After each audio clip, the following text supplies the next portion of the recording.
Se o Senhor quiser, não só viveremos, como... Esse texto fala da falibilidade dos projetos humanos. E o tema nosso nessa noite é: se o Senhor quiser. Você pode repetir comigo? Se o Senhor quiser. Aqui tem gente que já fez planos para o ano que vem. Janeiro, eu irei em Florianópolis de carro. Fevereiro, alguém disse aí, eu vou para a praia com toda a minha família. Em julho, eu vou, pastor Eugênio, para Bariloche. É isso mesmo? Na Argentina. Se Deus quiser. Este ano foi um ano marcado por tragédias. Teve muitas coisas maravilhosas que aconteceram na minha vida, na sua vida, na igreja. Mas foi um ano marcado no mundo todo por tragédias, por catástrofes. E eu quero citar um fato aqui. Quarta de manhã, nós estávamos chegando em casa para o almoço. Estava a Globo, todas as televisões, jornais notificando. Foi uma quarta-feira, 13 de agosto, uma manhã fatídica, quando um avião caiu em São Paulo e o noticiário foi que morreu o candidato do PSB, o homem que seria Eduardo Campos, que seria, quem sabe, o novo presidente do Brasil. Quem sabe seria um homem que tinha sonhos, um homem cheio de projetos, 5 filhos, uma esposa abençoada, um homem que chegou a ser governador lá do seu estado, um homem que tinha de tudo, uma carreira brilhante, um homem inteligente, filho de um presbítero da igreja Assembleia de Deus, que tinha os princípios de Deus no seu coração. Ele não sabia, mas naquela manhã do dia 13 de agosto de 2014, ele jamais pensava que ele seria recolhido, mas estava agendado, estava escrito, estava marcado que aquele dia ele iria morrer. A Bíblia diz no Salmo 139 que os nossos dias já foram determinados por Deus, já foram contados. Eu sempre gosto de dizer que cada um de nós faz parte de uma grande fila, a fila da morte.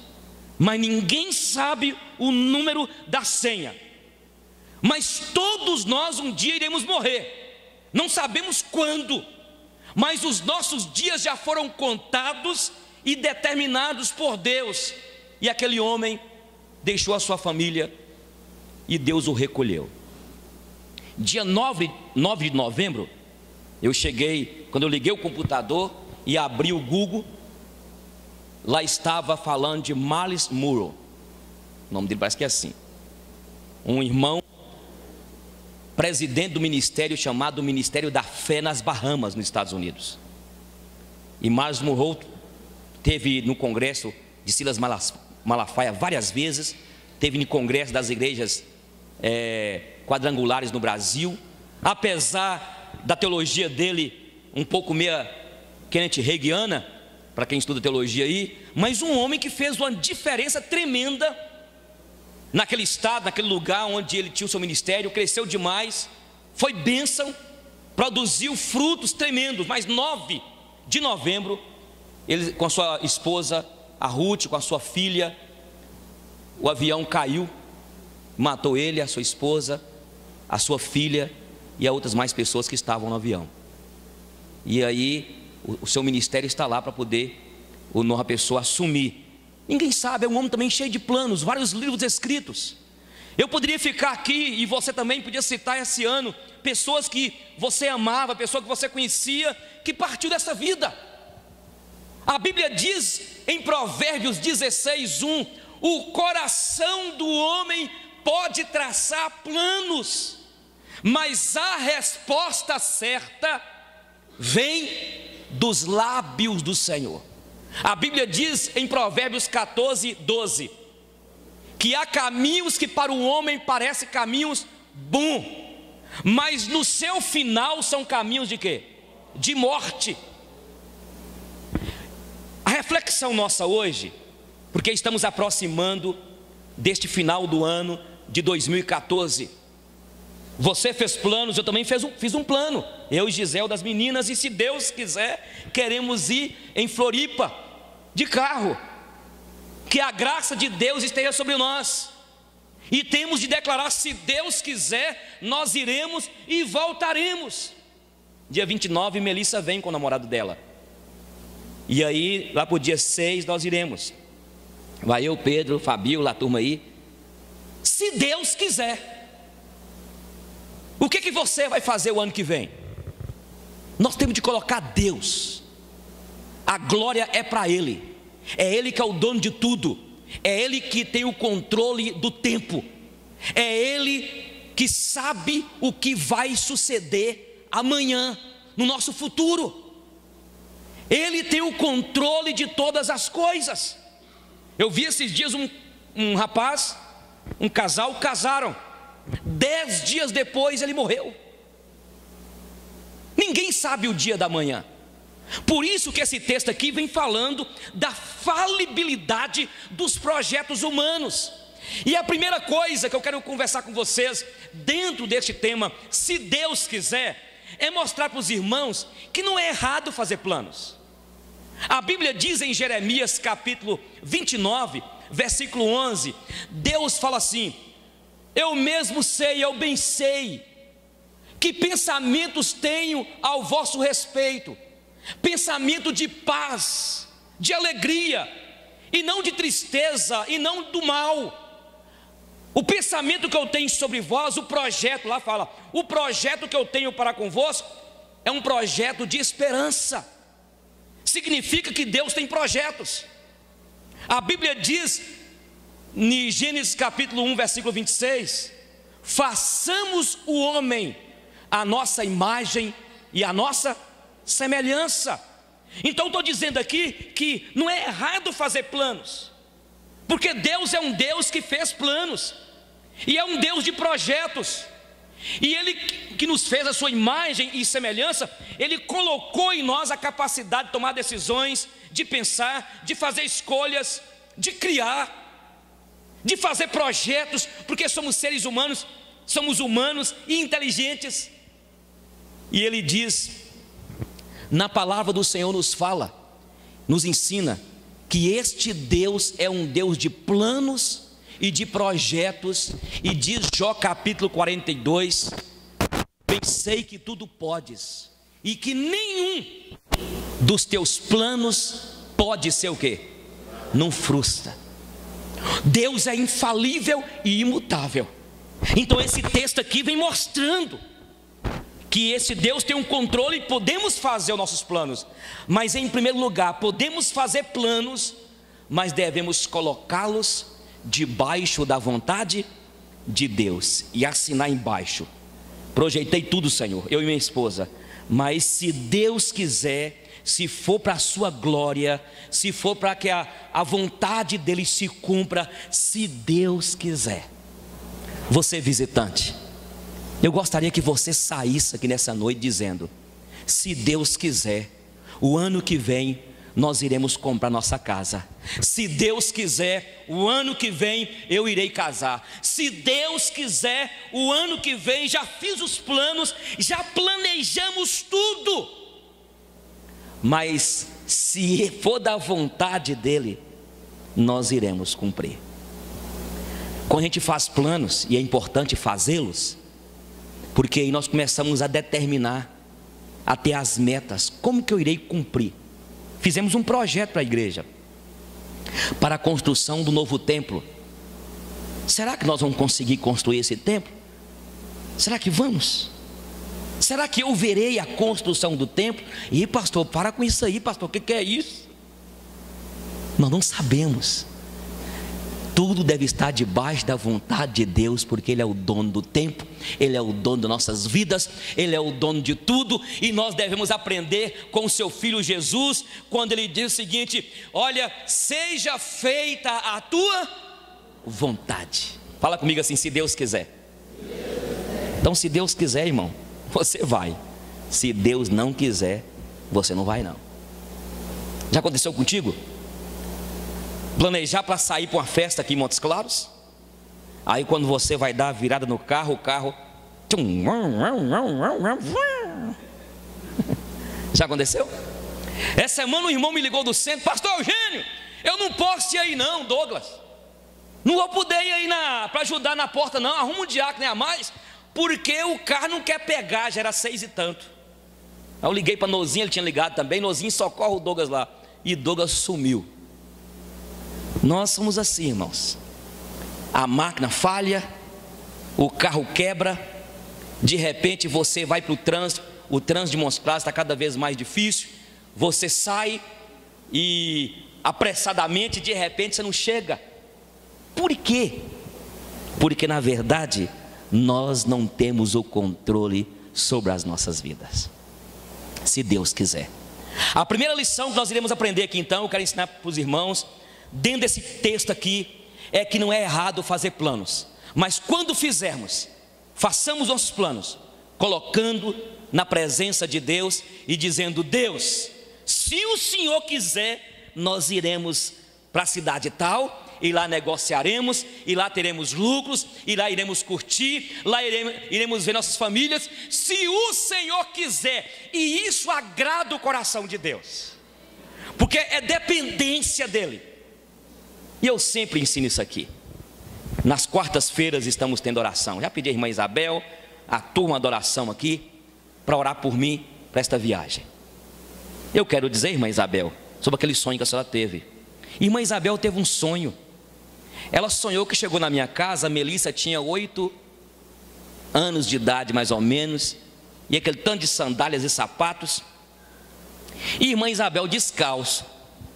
E ela disse que chegou lá e falou assim: pastor Eugênio, o senhor viu a minha sandália? Olha que pergunta. Eu dei um rapa na senhora, não deu? Porque Giselda falou que eu não posso falar essa palavra mais não, rapa, sabe, tem que modernizar. Eu dei um pito na senhora no sonho, foi? Sei lá, irmã Isabel, de sandália da senhora. Aí disse que ela pegou e estava sem sandália, aquele tanto de sandálias lá, aquele sapato. Aí vai perguntar a Giane fala assim: olha, isso não é morte, hein? Pergunta outro: olha, isso na verdade, falta, a Bíblia fala do evangelho da paz, calçai as botas do evangelho da paz. E aí cada um interpreta. Bom, e a irmã Isabel orou, e eu falei: Deus, que sonho é esse? Tem hora que sonha espiritual, tem hora que sonha porque o cara comeu milho demais, pipoca demais, e a pipoca enche a barriga de gás, fica lá dentro, a pessoa sonha. Bom, essa semana Mel me ligou, era 00:30, 1h da manhã: papai, o que foi, filha? Eu peguei o carro de Lucas enquanto eles estavam ensaiando, o ladrão entrou no carro, quebrou o vidro de trás, todo o vidro, e está aqui uma bagunça. Ele roubou o notebook da minha colega, roubou os cartões de crédito, roubou o dinheiro, roubou tudo, tinha no carro. Só que eles estacionaram o carro, ela estacionou o Gol do namorado dela num lugar e foram para um lanche. Quando chegou no lanche, Melissa falou assim: olha gente, esse lugar aqui é muito ruim, bora voltar. Quando ela fez menção de voltar com as colegas, uma outra falou assim: não, Melissa, vamos comer aqui mesmo, já estamos atrasados já. Ficaram lá. Se elas tivessem voltado no momento que Melissa queria, ela poderia ter encontrado lá os caras, e talvez poderia acontecer uma tragédia. Louvado seja o nome do Senhor, que deu livramento a ela, as colegas dela. Eles já tentaram ver com o seguro já para consertar o carro, pleitear também os direitos do notebook, aquela coisa toda, que o seguro aí, se é um seguro bom, pode ressarcir para eles isso. O sonho, Deus fala. Quando Deus dá um sonho para você, interceda por alguém, peça a alguém. É o Deus que quer que nós coloquemos diante dele nossos projetos, nossos planos. Aí eu digo para você, quando você tiver de viajar, peça oração à igreja. Eu estou vendo o povo de Deus indo, fazendo as coisas de maneira despercebida, sem pedir oração à igreja, sem pedir cobertura espiritual. Eu estou aqui nessa noite, inclusive eu nem orei, você viu? porque como eu dei muito aviso, eu vou economizar na oração, mas eu fico tranquilo, porque essa semana as irmãs oraram por mim, por esse culto hoje à noite, eu tenho aqui nessa noite uma cobertura de oração. Você está entendendo, povo de Deus? Quem tem ouvidos, ouça, não o que o pastor Eugênio diz, mas o que o Espírito de Deus diz a você, que a igreja de Deus aprenda a pedir oração, a pedir ajuda, a ter cobertura espiritual e dizer, se Deus quiser, porque se Ele não quiser, bênção, você não vai para canto nenhum. E Deus coloca isso aqui para que tenhamos dependência dEle, eu volto a repetir. Você pode falar se Deus quiser? Segunda lição que aprendemos aqui. A segunda lição é sobre a arrogância. Os nossos planos, esse texto quer nos dizer que temos de ter cuidado quanto à arrogância humana, a empáfia. O texto aqui diz, vos jactais das vossas o quê? Arrogantes pretensões. Pretensão igual a esta é maligna. Então, queridos irmãos, tem muitas pessoas que são arrogantes, acham porque tem dinheiro, acham porque tem poder político, acham porque tem amizade na prefeitura com políticos. Tem pessoas que acham porque tem capacidade intelectual, pode manipular todas as coisas, e esquecem que quem está matou. Tanto na Bíblia como na história da humanidade, nós vemos história de pessoas que morreram por causa do orgulho. A Bíblia fala que Herodes, chegaram duas tribos diante de Herodes, e uma das tribos gritava assim, dizia, tu és Deus, Herodes, tu és Deus, a tua voz é como voz de um Deus. Isso era costume entre os gregos, entre os romanos, intitular alguém de Deus. Era um panteão de divindades que existia na Grécia, aquele panteão de deuses que existiam. Herodes, quando ele ouviu isso, ele não tomou a atitude de dizer, olha, não, eu sou aqui apenas um governador, não sou nada. Ele aceitou aquela glória para si, e a Bíblia diz em Atos, que Deus matou Herodes, por ele não ter dado glórias a Deus. A arrogância de Herodes. A Bíblia diz que Nabucodonosor comeu capim, quanto tempo, gente? 7 tempos, 7 anos, Nabucodonosor comeu capim. O que Nabucodonosor fez? Nabucodonosor construiu a Babilônia, os jardins suspensos da Babilônia. E chegou um dia lá que Nabucodonosor disse, olha povo, não são estes os jardins suspensos da Babilônia que eu construí para minha glória, para minha honra. E ele foi falando com o povo, foi declarando. E naquele momento Deus falou assim, agora, falou com o anjo certamente. E Nabucodonosor, naquela festa que ele deu, começou a morder as pessoas. E você sabia, todo lugar tem puxa-saco, né? Nabucodonosor mordendo as pessoas no meio daquela festa, Walter. O povo tudo comendo, Nabucodonosor chegava assim, ó. Você não é doido? Aí o povo, o rei está brincando com a gente? Isso é um teatro, é? Aí daqui a pouco, eu estou criando essa situação, né? Aí o povo, Nabucodonosor está doido. Pega este homem. E Nabucodonosor começou a espalhar o pé em tudo, ficou doido.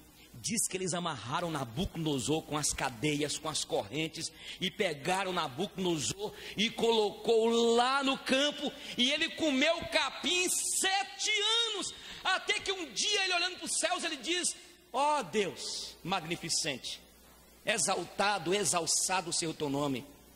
E ele reconhece a soberania de Deus. Mas Nabucodonosor foi arrogante, de achar que ele era Deus.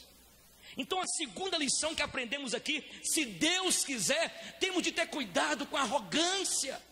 A Bíblia diz, em Jeremias 9, 23 e 24, não se glorie o sábio na sua sabedoria, não se glorie o forte na sua força, e não se glorie o rico na sua riqueza, antes glorie em saber que o Senhor é Deus, Ele é misericordioso, Ele é um Deus de amor, e Ele julga tudo.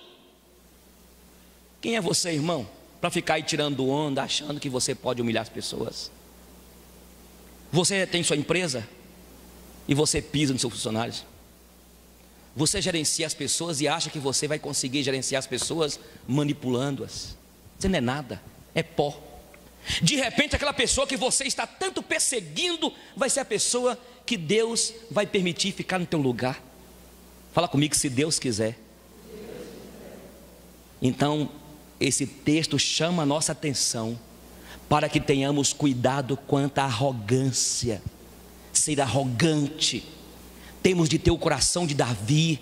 Quando Davi escreve 1 Crônicas capítulo 29, versículo 10, depois de decidir fazer o templo para Deus, de trazer a prata, o ouro, toda aquela riqueza para o templo, Davi fala: quem somos nós, Senhor? Quem sou eu? Quem somos nós para te dar alguma coisa, Deus? Tudo vem de ti, a honra, a glória, a magnificência, o poder, a riqueza, tudo vem de ti, Deus. Tudo vem de Deus, amados. A sua empresa, o seu talento, o seu dom,